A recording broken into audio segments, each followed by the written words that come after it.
Ashama harka fuudhee warroota bakka jirtu nagaa keessanii anis nagaa kootii galatti rabbi. Ramoosni deebi'een jira. Sinirraan badee biti. Kam jirtu baay'ee tokkoon si yaade. Yeroo ta'e akkasitti boqonnaa nama yeroo kana keessa jiinillee ji'a Ramadaanaati. Sababa saniitiin wal qabatee baay'ee namni biizii dhabeetta bakka hundaayyuu jechuudhaan akka osoo ta'e kanaaf ji'a kanarra ilaalina.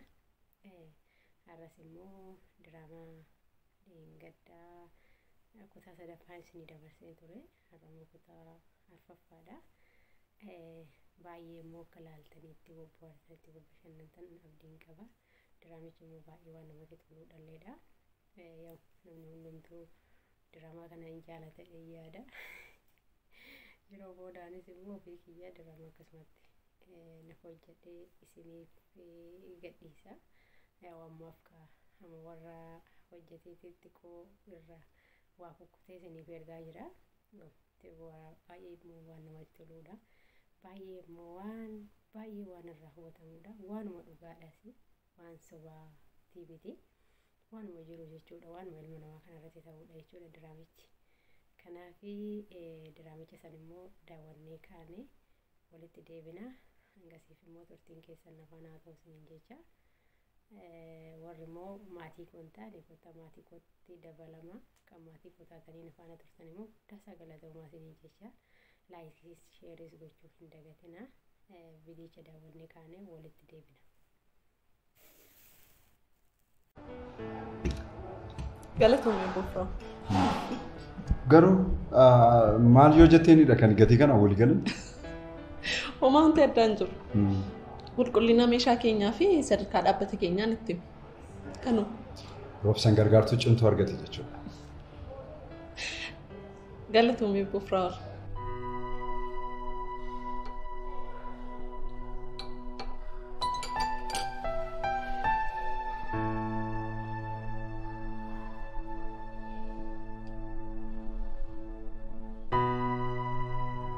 Roobsanis baay'ee nama ba'eessa. Beekumsa qabuu fi muuxannoo isaa namaa qooduuf hin sassatu. Dhugaa jette roobsanii immoo hojjetu garaa isaarra hojjeta. Anaaf immoo boliisaan hojjeta. Roobsaan erga sin faana hojjechuu jalqabee tureera? Eeyyen hojii wal faana jalqabne. Yuunivarsiitiidhaa kaasee hojiin baranne. Akkuma achi baaneen abbaan koo hojii nuuf kenne. Maali miilala nagaamti? Nagaadha lakkeen xiqqoo ishee ho'a jira fakkaata.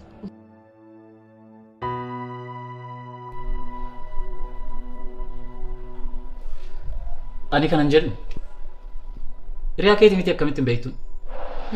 Yeroon immoo amala meelus mati beektuudhaan akkamittiin beekani? Sanarratti immoo waan tokko waan jettee iyyuu qabdu. Waan ajaa'ibu namni yoo tiballeessites kanatu badee sanatu badee kana sirreessituu naan jettee waan rakkina tokko iyyuu hin qabu. Mee yaada akkamitti namni lafumaa kee nama cufu? Abbaan kee akkamitti lamaan keessaniif hojii uumuu danda'eera? Abbaan koo durumarraa kaasee bakka isaa bu'ee kan hojjedhu hin barbaadu ture. Kanaaf jecha iddoo hojii na fidee wanta hundumaa wanta jiru natti agarsiisa ture. Anis immoo diipaartimentii maanaajmentii yemmuu baradhu akkan achi ba'een waajjira keenya keessa akkan hojjedhu beekan ture. Roobsanis barataa cimaa waan tureef achi akkuma baaneen hojii akka nuuf kennu waadaan nuuf seene. Abbaan kee nama gaarii turanii jechuudha. Atis carra qabeessa. Eeyyeen carra qabeessa. Garuu eebbifamee waggaatti du'aan addunyaa kanarraa boqote. I'm sorry. Nan gadda baay'ee. Homaa miti. Waa'ee koo qofa na gaafataa? Mee haa ta'u waa'ee keenyatti waa'ee maatii keetii. Obbo Firaa'ol, ani homaa waan himamu wanta addaan qabu. Amma obboleettii koo faana hin jiraadha. Adaadaa keenya nu guddise. Haati keenya obboleettii koo ishee quxisuu osoo deessuu da'umsa irratti duute. Abbaan keenya immoo numaa xiqqoo guguddatu ijoollummaadhumaan nurraa du'e. du'aatii abbaa keenyaatiin wal qabatee aniif obboleettiin koo gadadoo guddaadhaan guddanne. Kanuma.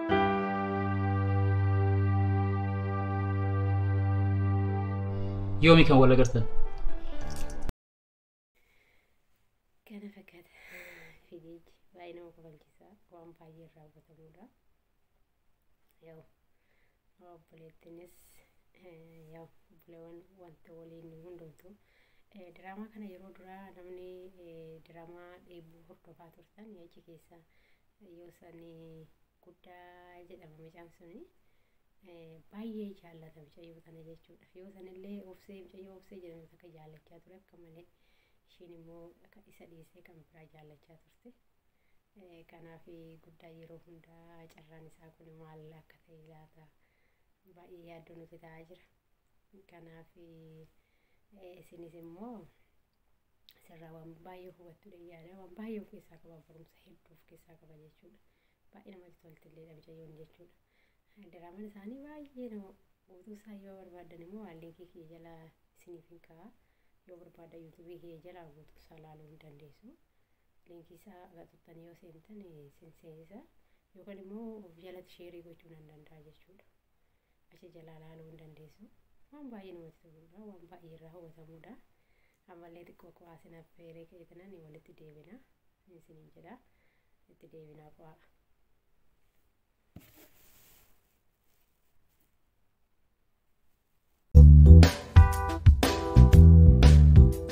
Egaa akkuma inni ibse Bofraar dhaabbanni kun orderiin isaa orderii guddaadha. Murtee addaa waan barbaaduuf gara keetti fideenis kafaltii irratti haalli akka mijatuuf barbaadu. Pirsantii 50 dursa kaffalanii pirsantii hafe 50 immoo ji'oottan 3 keessatti kaffaluu barbaadu. Baay'ee gaariidha. Dhugaa dubbachuuf yeroo gabaabaa kana keessatti maamila hanga gana goonuuf dukkeetiif. Roobsan yaada isaan kaasanii akkamitti ilaalta? Baay'ee gaarii natti fakkaata. Gatii olaanaa yookaan waamanis sanarraanis immoo oomisha keenya baay'ee al takkaatti waan fudhatanii ji'a sadiitti walii galuun gaarii natti fakkaata. Miilaalaa yaada akkamii qabda?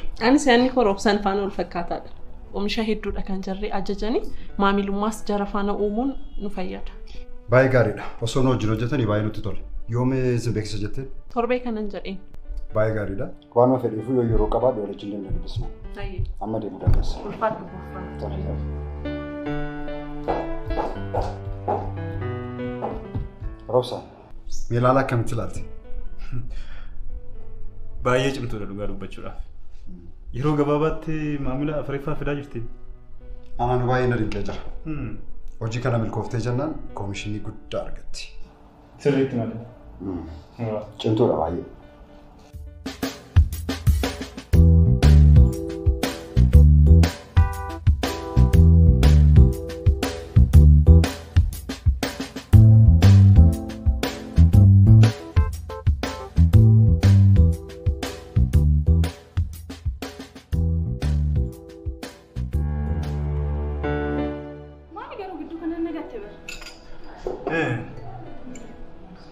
Hojii koon beektamte eegaa. Walumaa gadi fiiguudha. Garuu roobii walii gadi fiiguun kun si miidhuusi. Homaa miti. Jaarsi kee nama salphaa miti yaaddeen akka tinaaf yaadde nan beekan bareedu. Ani garuu walii gadi fiiguun kun si miidhu natti fakkaata bara. Amaluma hojichaati.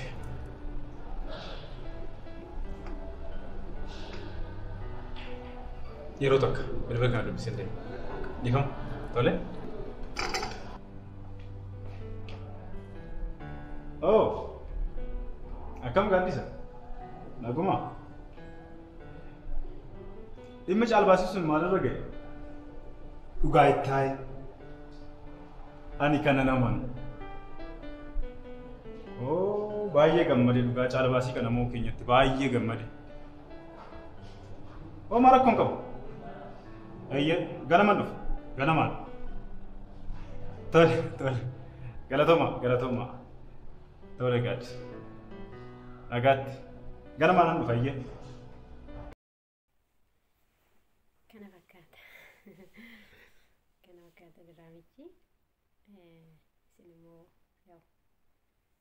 warri immoo ka sheerii yuutuubiin keessa sheerii isiniif kenne sheerii waliif godha waliif daddabarsa. baay'ee tokko ana garuu akka yaada kiyyaatti jechuudha waan baay'ee muuquun na baase jechuudha waan baay'ee irraa hubadhe waan baay'ee waanuma jiruudhas jechuudha waanuma sabaa osoo hin ta'in waanuma dhugaa kanaatis kanaaf akkasitti ilaalaa isinis immoo itti waraatti bashannanaan isiniin jedha samar immoo hibboo keetii fi mammaasa oduu durii sanii sannattee amma immoo karaa diraamaa deebite warroonni naan jettan immoo yoo jiraatani yookaan kisuma oduu durii kana jennee oduu durii walitti gagguurraalee yeroo tokko kanatti wal bashannansiisu wayyaa jedhee tanaanii kanaaf bakka jirsanitti rabbiinis wajjin haa ta'u rabbis waliin haa jiraatu hundumti keessan rabbii keessan kadhadha akkuma amantaa keessaniitiin inni isiniin jedha warroota immoo ijoollee mana harabaa keessa jirtanillee ji'a kana dalagaan isinitti baay'ata rabbiin isin haa laaffisu isiniin jecha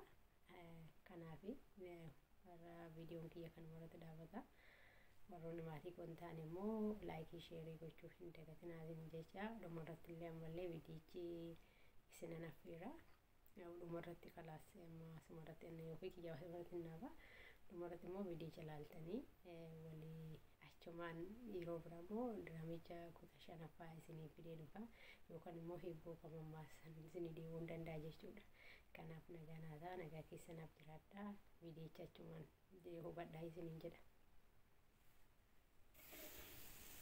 Sajjalamee atama baay'ee biiziidha roosii bilbiluun argamtu beellaman kabajuun baddaanu jala ammoo siinaan akkatti hin dhagaamneef jedhee yeroo baay'ee akka isaan qophaa isaanii wal arganiif lamaan isaanii walitti dhiisa.